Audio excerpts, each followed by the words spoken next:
Hi, everybody. Welcome back to the MetaStellar YouTube channel. We've got a ton of free books for you today. You can see them behind me. And I'm the editor here at MetaStellar.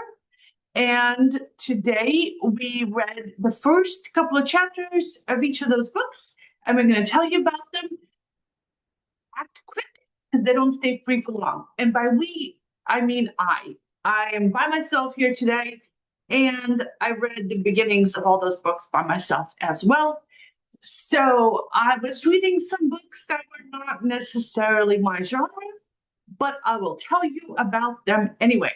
So if you want to get the list of the best free, best-selling sci-fi and fantasy books on Amazon every Friday, subscribe to this channel. Subscribe to this channel and subscribe to the newsletter and get actual human opinion from an actual human who has trouble getting her words out of her mouth. All right. So I'm going to count down from book 5 down to book 1, starting with this book, book 5. It's called The Marionettes. It's by Katie Wismer, and it's the first of 4 books in the Marionettes, a romantasy series. The other books are $5 each, and they're in Kindle Unlimited. Kindle Unlimited is where you pay $12 a month and you read all the books you want, kind of like a Netflix for books. And it's a really good deal if you read a lot and you don't mind being part of the whole Amazon, ecosystem, because Amazon is the ones with Kindle Unlimited, and something like 90% of books are sold through Amazon. So if you want books, you kind of have to be on Amazon. Well, it's just the way life is until it changes. Anyway, so this is a fantasy set in a modern day alternative world that has witches and vampires and werewolves in it. And our protagonist is Valerie, who's a student at some kind of magical academy. And the book opens with her in a field outside the academy where she finds a dead bird. And the bird is left there by witches, a different group of witches than she is, because she's also a witch. And she uses a knife to cut into her arm and lets the blood drip on the bird. Her cut heals immediately, but the bird doesn't. So she cuts herself again deeper.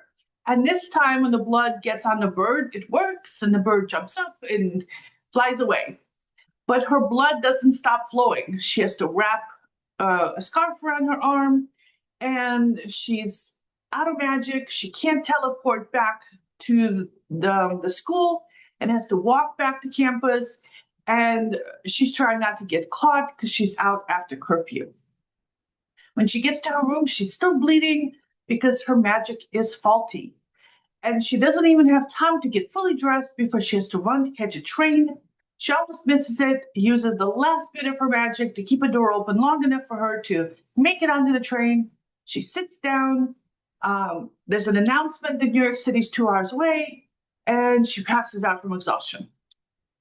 And while all this stuff has been happening, so this is the first chapter of the book, while all this is happening, there's other stuff going on. So we learn more about her background as a witch. She's got some kind of initiation coming up. She's got like kind of a boyfriend named Connor. We meet one of the fellow students who's there, learn a little bit about how the school works, just a tiny bit, enough to get a sense that this is the modern world, but not our modern world. And so I could tell from this first chapter, probably for the first page, that this is a book about a magical academy, young adults, drama. I don't like any of those things. I'm sorry, but I'm all magical academy out after Harry Potter.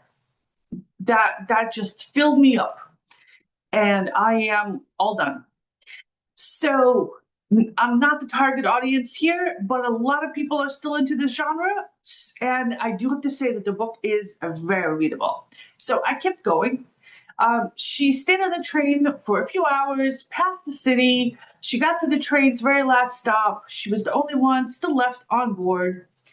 And once she gets to the house, which is like a whole big, huge thing, she's met by a servant. And we find out that this isn't actually an estate, and there's more than 100 vampires and witches who live there, plus a bunch of human servants. and she's got her own room there. And when she goes to her room, her mother shows up and asks what took her so long, because there's an important ritual that night, and Valerie promises she'll be there for the ritual. And there's a little bit of a tension between her and her mother, and she seems to be a little afraid of her, and it's not totally clear why. So I mentioned that there's room set aside for the humans on the fourth floor. So more humans live in separate buildings out back. So it's kind of creepy. Anyway, she goes upstairs to the fourth floor to Connor's room, Connor being her boyfriend, and she finds him handcuffed to a bed. He's naked. There's a woman on top of him. They're having sex. And then the woman bites Connor's neck and drinks his blood. And Valerie turns around and nopes out of there. And eventually Connor catches up with her and tells her that it's not what she thinks. He's not cheating on her. He's doing it as a job. All right, so it doesn't go over well with her. She's been faithful to him for 6 years while they've been dating. So thus drama. On the plus side, her blood from her arm has stopped flowing, but the cut is still red and inflamed. That night, there's some kind of supernatural gathering, and the queen is there. I'm not sure if the queen lived here. And one of the human servants is violently punished for stealing, and it's a little gruesome. And afterwards, the queen asks Valerie to stay behind and tells her something that sounds a bit like half a compliment, half a veiled threat. So more drama, more like witchy politics. And then we get more family drama between her and her mother, and what happened with her sister seems to be dead, and other people are worried about it. So there's that drama there. So I don't like books about family drama. I don't like books about young adult drama. And also this book seems a little heavy and grim. I mean, it's readable, and Valerie is a compelling character, and I kind of want to know what happens to her. But I know that whatever happens to her, it's going to involve a lot of drama, and I'm not in the mood for that. And the plot of the book seems to be all tied up with the family drama and the politics and with what's going on with Connor, as opposed to, a simple plot of going out and killing things. So I'm kind of in the mood for simple right now, not something so heavy and grim and dramatic. So let's go on to the next book. Hopefully that'll be a little less dramatic and a little bit less dark. Oh no, A Touch of Shadows by Jessica Thorne. Also dark and dramatic. So this is the first of 3 books in the Lost Queen Romantasy series. The other books are $4 each and are included with Kindle Unlimited. And so I read this one. This one's set in a more medieval type setting, and it's also billed as a romantic fantasy. And the title, I just realized that the subtitle is The Lost Queen, so maybe there's a secret queen somewhere in this medieval kingdom. So we start with a prologue. It's 20 years earlier in a tiny village located deep in a forest in the furthest corner of the kingdom. And this is where Elodie has run to. Elodie is escaping, and nobody would think to look for her out here. And she gets to an inn, ties up her horse, and carries the small child she has with her into the inn. And she tells the innkeeper that she's a healer and that the child's father is dead, and that she's looking for a place to live, not in the village, but somewhere close where she can help people with her healing abilities. But she still needs to have solitude and access to the forest for supplies. She's that kind of healer. And the innkeeper knows about something suitable. And that suitable place is a tower in the forest. It's desolate and lonely, but solidly built. And once she gets it cleaned up, it's going to be perfect. And then we learn that the child, Ren, has to be protected from the call of the darkness. And despite that, they're living in this dark forest with the darkness all around them. And that first night, Ren manages to get out by herself into the woods, and the darkness, kind of creepy things start to gather around her. And to protect her, Elodie cuts off Ren's hair. And the hair is somehow attracting these creatures of the dark. Then in the first chapter, 20 years later, Ren is now mostly grown up and is Elodie's apprentice. And the two of them are still in the village, and they're helping a woman who's struggling to deliver a baby. That woman has recently gotten married to a man that Ren had been involved with, a man who dumped Ren because she was so weird and married the pretty girl in the village instead. And the birth is going badly. The couple had desperately wanted a son, so they went to the dark wood and did something that they shouldn't have, and now the darkness is trying to get in and get them. And Elodie and Ren push the darkness back. The baby is born, and it turns out to be a girl, which is a good thing because if it had been a boy, it would have been easier for the darkness to claim the family. As it is, the couple will still need to leave the village and go somewhere far from the dark magic. And the woman's mother says that her sister lives away from there to take them in and they can help with the farm. And so all that's straightened out. And that night, Elodie cuts Ren's hair again. Again, they have to keep it short because of the darkness. So I like the beginning. It's very old school epic fantasy with like a secret past and mysterious people hiding out, in a small village because of some scary things happening in the capital. And Ren is frustrated with her inability to fit in or to be as good as magic as Elodie, and she thinks there must be something more to the world, even though the village and the forest is all she's ever known. So it is a slow start, and it's atmospheric, but we really get a sense of the place and Ren's role in it. And I am enjoying reading this. And I thought I was going to be sticking with it, but then when I was reading this description, I realized it's a romantic fantasy. So there's going to be romance later on. So maybe not. I am not in a romantic mood. I have a cold heart. And whenever I read a romance, I'm like, oh my God, this guy's the worst. He's your enemy. Don't fall in love with him. He's a jerk. Don't fall in love with him. I am too old to read romances because I am so jaded. I've seen it all. And I'm not in the mood to read about somebody making all the same mistakes because I know it's not going to work out. I'm like, oh, your fated mates. Yeah, right. No, it's not going to work. Anyway, moving on to something that is totally my style that I'm definitely gonna stick with. It's called Lost Souls. It's by Noah Chinn, and it's the first of 3 books in the Get Lost saga, a space opera series. The other books are $3 to $5 each, and unfortunately, they're not in Kindle Unlimited. So the cover looked like a space opera, so I was kind of excited. And the description said that the book is funny, so I could use a laugh right now. The book opens 2,000 light years from Earth at an orbiting space station above an alien planet, and there's a traffic controller on duty, and he's near the center of the station, which means that there's almost no gravity. And he has to drink his coffee from a squeezable bag, which I guess is kind of annoying. And then a ship appears, a cheap, mass-produced one called Bucket of Bolts. It's moving slowly and not responding to his request for a status update. And the ship is also from Earth, which is rare because they're way out in the middle of nowhere. And the space traffic controller zooms in on the ship and sees that the cockpit has been blown out, and it looks like the ship's been shredded by pulsed cannons and other modern space weapons. Then someone responds over the radio, even though he can't imagine anyone still being alive on that ship.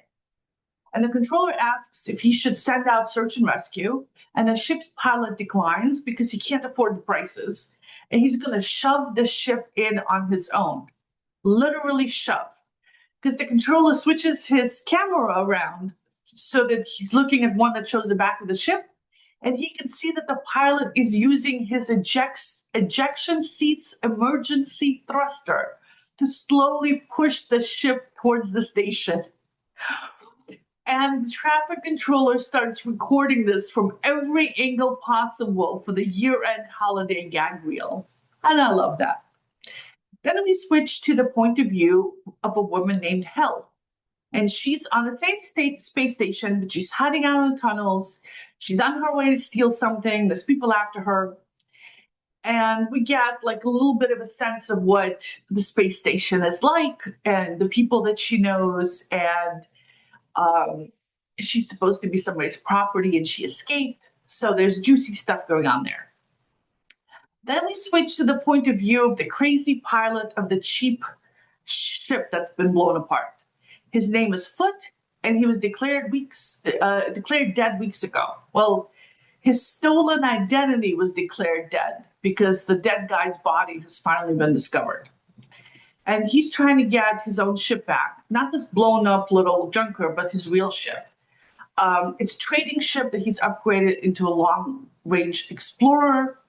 And somehow it's been salvaged and it's been sold off for auction, and he's not dead.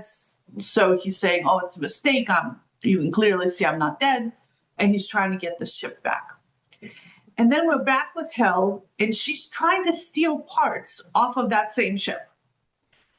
Then we're back with Foot, and he's got some tricks up his sleeve to get around the corrupt space station bureaucracy and the criminals who have their hands on his ship now. So I'm going to stop narrating this plot because there's a ton of twists and turns right from the start. It's a lot of fun. It seems like it's capers on top of capers on top of capers. It's totally remote from anything happening in the world today, and both in terms of distance and in terms of tone and style, and I'm loving it. And this is a super easy read. It's fun. I love the characters, plenty of action, and this is exactly my kind of book. I'm sticking with it, and I might even buy the next books in the series. It's been known to happen. All right, let's move on to something, again, completely different. The Aspect of Essence by Samantha Amstutz. It's the first of 4 books in the Elfin Archives, an epic fantasy series. And it's a romantasy. So and the other books are $7 each, and they are with Kindle Unlimited. And the book starts out with a warning. It says that the novel is intended for adults and has darker themes that some readers may find upsetting or disturbing. And I am that reader. And then there's a list of trigger warnings. And the trigger warnings list is by itself enough to give you nightmares. Definitely read this trigger warning list if you're at all prone to nightmares and being easily creeped out and non-consensual sexual relations and all that stuff. So I don't like any of it. So I'm like clutching my pearls as I'm reading this. All right, so deep breath. And I started reading this book for you, for my audience here. So our protagonist is Jason, and he's a half-elf, and he really doesn't like his new assignment. The High Council has dictated him to be the tutor for a half-elf, half-human princess who's been raised in the human realm. And he doesn't want to do that because it pulls him away from his research.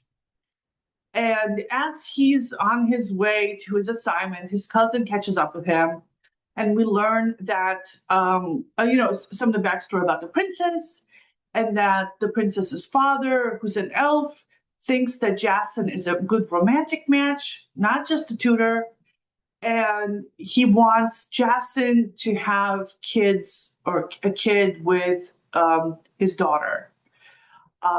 And Jason doesn't want to do that because he already has to get women pregnant as part of his regular required contracts. And I'm like, what? And then apparently there's a fertility issues that the elves have, which is what Jason has actually been researching. And because of this, his mother, a full-blooded elf, went off and slept with a human king and got pregnant. And so her son is now half human, half elven, so he's fertile. And she traded his services for a seat on the Elven Council. So there's a whole bunch of super creepy Elven politics involved. And all the Elven ladies who want to get knocked up and who can't uh, get pregnant with Elven men use Jason for his services. And he doesn't have any say in it. Well, which is creepy. All right, so very creepy. So yeah, he has to go live in this human realm and be a tutor to this princess, and the humans don't know that the elves have magic. But on the so he's going to be forced to keep that a secret. But on the plus side, he won't have to service any elvish women. But on the downside, he won't be able to do his research. So, you know, all this political stuff is happening, all this personal stuff is happening. It's so dramatic. And we don't get to the princess's point of view until the third chapter, but we do eventually get to her point of view. And I didn't find her a sympathetic character. So she hates her history lessons with Jason, who's her tutor now, and she daydreams about Jason's cousin because he's going to come to court and he's an elven prince and maybe she'll get to marry him. And Jason is trying to teach her elven history, but all she wants to know is if the Elven Council will even allow her to marry a full-blooded elf. And she knows that the elves aren't too into marriage, but she just wants to get out of the kingdom and the stupid human backwater. So yeah, I was not into it. I had stopped reading. The romance and the politics seem to be at the heart of the book, and I don't like either of those things. And those trigger warnings are still haunting me. But if that's stuff that you don't mind, and plenty of people don't, I mean, the book is a bestseller for a reason. A lot of people love it. If you're somebody who does, then it's free for now. It might not be free for long. So publishers make these books free in order to promote the entire series. The idea is you read the first book, you'll get hooked, and you'll read all the other books in the series. And big publishers do this, small publishers do this, indie authors do this, everybody does it. So definitely subscribe to this this channel and our newsletter, because you get some really good books here, like the next book on our list, which is number 1. And before we get to that, I want to thank our Patreon supporters, including Peter Bishop, who just joined our family. So MetaStellar publishes hundreds of science fiction and fantasy and horror stories by real human authors. And we have submission cycles every year, twice a year. The next one's coming up in October. Set your calendars. And we publish anthologies, and we publish full novels. This one is on the Nebula Award reading list. It's the first novel we serialized last year. I'm so thrilled. I can't believe how thrilled I am. We've got something like 100 volunteers making all this possible, reviewing books like several of us do, although it's just me today. And we have people who are editing, and people who are judging, and people who are producing stuff, and social media. We have a ton more videos on our website, and people who do art and original art and comics. We run a comic strip now every week. There's just so much that we do here at MetaStellar. All the money that we raise from our Patreon supporters and our channel subscribers goes 100% to new and emerging authors. So we don't keep any of this money. Our hosting is donated separately. It's all paid for. And all of us here are volunteers. So we would not be able to do what we do without our Patreon supporters. You guys are awesome. We are able to publish so much fiction thanks to you guys. We love you. Thank you so much. And if you can join them, be very much appreciated. We also have books and t-shirts, like I'm wearing a MetaStellar t-shirt now. We're having a new one made that says Humans Are Magic by our comic strip author. So stay tuned for that. Okay, so we have 3 anthologies out. We have a serialized book. We have a second book we serialized this year that we just finished. Both of these books, by the way, are completely free on our website. So you can buy them from all the online bookstores in print and electronic form, or you can read them for free, or you can listen to the authors themselves read those books on our YouTube channel. All the links are in the description box below. And I have books, but links in the description below as well. Let's go on to book number 1 in today's list, and it's a box set of science fiction books by a USA Today best-selling author. And they're space operas, and they're part of a big universe of books. And the author has been on our list a lot. And these books have thousands of 5-star reviews, and they're all in Kindle Unlimited.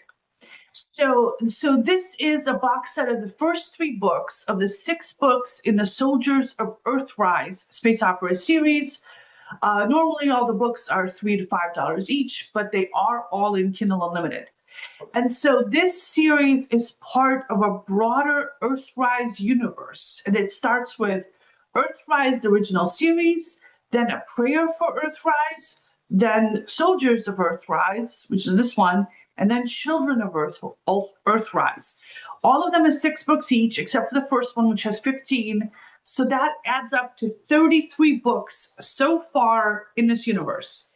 And we've reviewed several of these books already, and including some like this year alone. This author is very popular, and we've gotten both individual books and box sets of these books on our list. So definitely keep an eye out for these books to go free. So on paper, I should love this. It's everything that I want. But in practice, I found the other books in the series to be a little grim and dark for my taste. I mentioned I want stuff light. If there's action, I want it to be like comic book kind of action. You know, James Bond, Fast and Furious, the kind of action where you're shooting at people, but they're all faceless drones. And it doesn't matter if they're killed because we don't really develop a relationship with them. And we don't see the death up close. It's comic strip violence. It's cartoon violence, right? That's the kind of thing I like. Roller coaster type books that are just fun and exciting and funny and in a very different place. I want things that distract me from the current world. I mean, that to me is what escapist fiction is all about. And these books can get a little dark. So the first paragraph of this book is about John waiting to join the war when his brother comes home in a body bag. So that's how the book opens. And so John's 18, he doesn't want to go off to war. He wants to have fun with girls and music, but he just graduated high school, so he has to go into the army. His brother had been just a year older when he died in the colony war out in deep space. And John wonders how long he's going to last before he's also dead. And we learn that he grew up in the suburbs, playing D&D, riding his bike, reading about, Middle Earth and Tolkien. So this seems to be set in the Vietnam era, kind of, on Earth, except they're fighting aliens and not people in Southeast Asia, right? Which confused me. And I haven't read all those previous books. I've just read the beginnings of each one. So I'm not really sure what's going on here. And but we are told that every day starships come back from space and they're bringing back tens of thousands of soldiers in coffins. So maybe we'll find out what happened in the previous books. Then in the next chapter, we are in a totally different location. We're on another planet where Maria is toiling in the rice fields, and she sees a plane from Earth overhead, and one of its engines died, and she raises an alarm. So we learn that every day these horrors from Earth are flying overhead, bombing and killing people. And we also learn that her people originally from the Philippines, she speaks Tagalog, and that they left Earth hundreds of years ago. So we are in the future? Again, I'm confused. But she's not just worried about this war, she's also supposed to marry a guy she doesn't want to marry. Then the plane goes down, and the local villagers shoot and wound the pilot, and Maria's fiance is the most aggressive guy there. She tries to keep them from killing the pilot, and the pilot claims to be fighting on the side of the locals. He speaks English, which Maria kind of knows a little bit. And apparently the planet is divided, and some of the people are fighting on the same side as Earth, and some on the opposite side. But despite her efforts, things don't go well for the pilot or for her. So it's unpleasant. And with all the rice paddies, it's very reminiscent of Vietnam. And also the ethnic slurs that are being tossed back and forth, also, very reminiscent of Vietnam. So here's my advice. If you are interested in these books, start all the way back at the beginning and be prepared for a little bleakness and despair. And I'm not going to stick with this book, but like I said, thousands of people have read them and loved them. So if that's your kind of thing, keep an eye out for more of these books to come up on a free list, or just if you're in Kindle Unlimited, you can just read them at no additional cost. All right, so that's it for today's books. Let me know in the comments if you liked any of them, if you've read any of them, if you know these authors, what you think about them, and if you have any suggestions for books to us to review, or if you're an author and you want to join us on the channel for an author interview, or to help out with Free Fridays, to read the beginnings of these books, to tell us what you thought, maybe to plug your own book, email me. My email is in the description box below. So I love you guys. Thank you for sticking with me. I really appreciate it. Leave a heart in the comments if you do like the romance and the romantasy. And join us. Join our team. Read these books. We desperately need some romantasy readers to tell us if these romantasy books are good or not. Because, I'm like, this book needs less romance, which is not the right response to reading romantasy. Just like my response to horror is this book is too scary, make it less scary. Yeah. So yeah, don't take my word for either romance or horror. All right, so thanks everybody. Have a great weekend. Enjoy all these free books, and we'll see you next Friday. Bye-bye. Love you guys. Stay cool if it's still hot where you are. It is where I am.